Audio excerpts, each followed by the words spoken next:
Hello there and welcome. My name is John and this is the Flick Cave. That's my impression of George Takei's voice. It's very bassy, very deep. I'm a little bit jealous. But before we jump into this video and we talk about my entire YouTube setup with my lights, my camera, my Blu-ray player, my TV, how I edit my videos, I first wanted to mention George Takei, speaking of the man, the legend, the social media icon, the guy who used to fly this thing around in the 1960s in Star Trek, he has an all-new YouTube show. Check it out.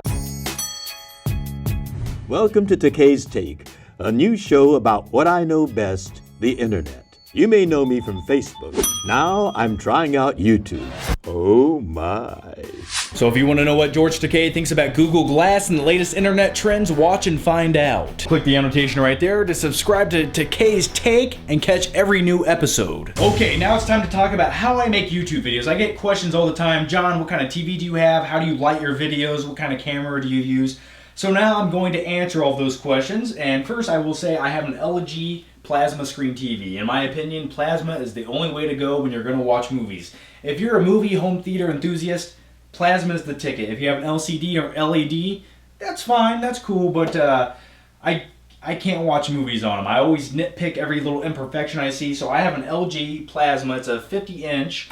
The model number is, I actually don't know what the model number is. I love you. Now, as far as my sound system goes, I have a Sony soundbar. This thing's a few years old, and now the reason I bought this is because I bought this when I still lived at home in my mother's basement, and it was effective. It was good. I had a small bedroom, and it did everything it needed to. Even down here, it does a pretty good job, because what these do is they kind of emulate the sound coming behind your head. They bounce the sound off the wall, and it hits your ears, and your brain thinks you're in a surround sound situation.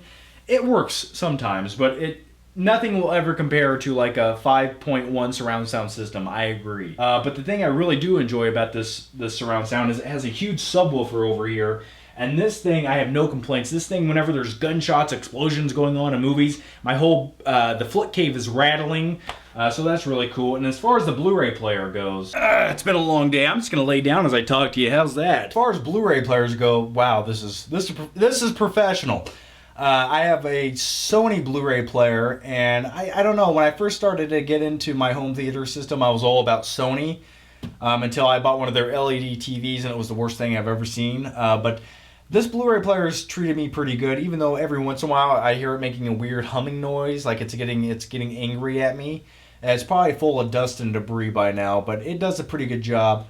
And also, I just got this. It's a region-free Blu-ray player. It's an Insignia, so you can play region-free Blu-ray, so that's really cool. And as far as HDMI cables go, if you guys are in the home theater market and you're at Best Buy one day and you see a $50 monster HDMI cable, do not ever buy that. You take that box and you throw it across the room and you leave, okay? Because HDMI cables, if you can just buy one that's decent, they're all the same. It's all digital. It's all zeros and ones. It's all coding. It either works or it doesn't, all right? You can buy these for $5 off Amazon, and the quality will be the exact same. I assure you it'll be the same. Okay, another question I get all the time is, John, what are those lights on the back of your TV? And if you haven't watched the video already, I put out a few months ago. It's called How to Watch a Movie.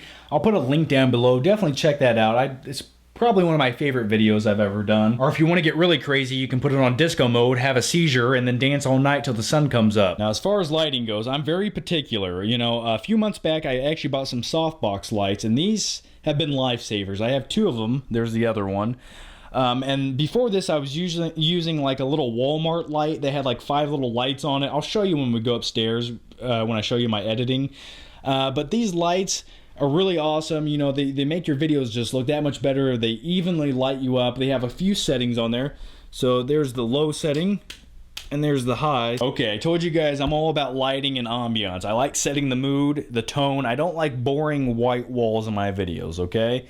That's a no-no. So what I do is I turn into Joel Schumacher from Batman and Robin, and I just have all these different colored lights on the walls for no reason at all. 1.21 gigawatts! That's my Back to the Future poster and my bad impression of the Doc.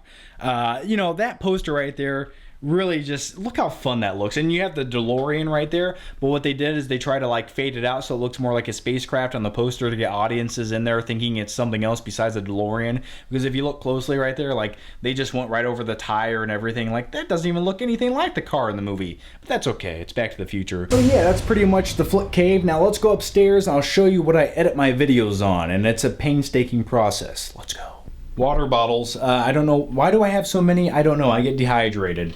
I actually had an idea, but then I was like, I don't need these anymore. I actually feel like the guy from Jurassic Park. You didn't say the magic word.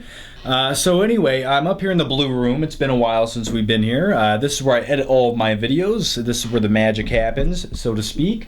This is where I spend hours and hours screaming and yelling, and there's a reason there's a gun on this desk. It's because one day I'm not going to be able to take it any longer. This program hates me. Now, it does everything I need it to. It just never does it when it's supposed to. Every 10 minutes or 20 minutes, whenever you try to do something a little too fast, the program stalls out and shuts down. And you have to open it back up immediately, or else you'll lose all your unsaved work. And that's happened a few times. And then I go to punch my computer screen. I'm like, don't do it, John. Don't do it. Okay, I won't. Now, as far as my camera goes, I use a Vixia.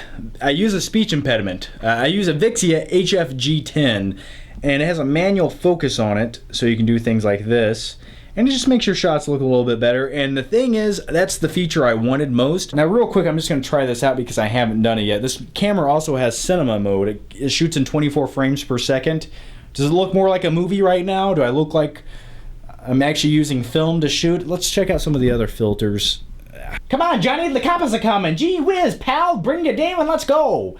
This is the black and white cinema mode. It kind of adds a little bit of a touch of class.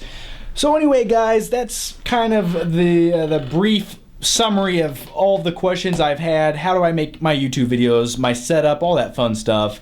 Hopefully I answered your question down below. By the way, before I go, speaking of my camera, as far as audio and recording goes, I use a Rode video mic. It's like a shotgun mic that attaches to my camera. So, my name's Morgan Freeman. It's kind of nice. It definitely helps out with the audio. So anyway, guys, thanks for watching, and let me know your thoughts, your opinions down below. I'll see you next time.